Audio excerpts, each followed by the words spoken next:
So I was, at my alma mater, Rutgers University, go Hawks. And I was, I had gotten, done Launchpad, and then immediately launched into implementing. And then by the time, and I don't remember if liquid markup was a thing at the beginning or not, I don't know if anybody else has that like problem where it's like, was that a feature that I just didn't know about or did it not exist? Um, and then I watched I think it was a webinar or something on liquid markup. And I was working on our graduate application admit letters. And I think we had like 6 of them.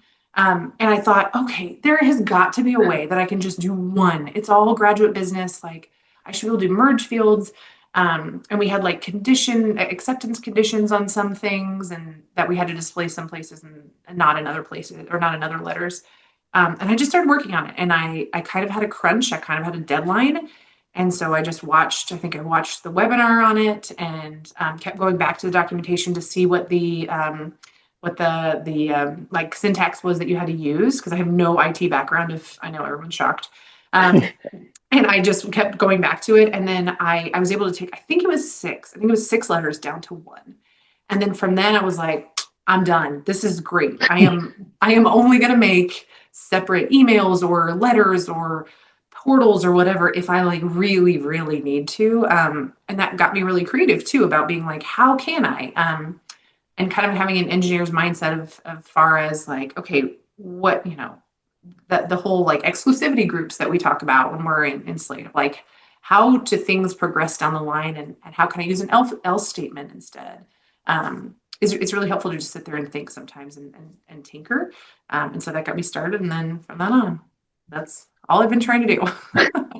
It is so easy to get caught up in like, oh, okay, this is the template from last year, and whether you're a new staff member or you were the one that did it last year, it's just like, I'm just make a copy, I'm just going to do it. We have this process where it's 6 different decision letters, or this goes to 3. And it's so hard to like take a step back, bring it back to first principles, and just be like, okay, let's take a moment, let's see what is the best possible way for us to do it. And even if it is a little bit of lift up front, like it's just going to make your downstream processes on the back end, the student experience so much better. But it is very hard trying to take the time, gather the courage to learn these new tools and being able to implement them when you're in a time crunch in a timely fashion. I know when I I think did also, decision, oh, go ahead. like when I did decision last time, I'm like, oh yeah, this will be pretty quick. It was not quick. It took so Yeah. long Yeah. to do the content blocks and logic, and I'm just like, oh, this. I very much so poorly sold this to my boss how long this was going to take.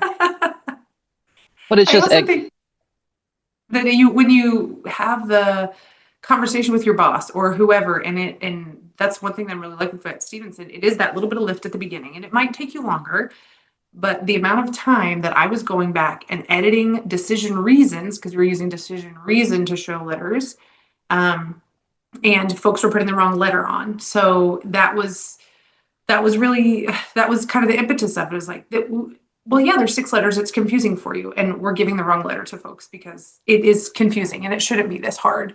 And that was one of the like, okay, light bulb moments. Like I got to take a couple days and then this will be so much easier. yeah, and there is that theoretical issue, like maybe you wrote the syntax wrong or you referenced the wrong column. But like you said, so the old process, you could be giving the wrong letter out, or you didn't make an update across all 6 of the same email that just is slightly different. There's always chances for error.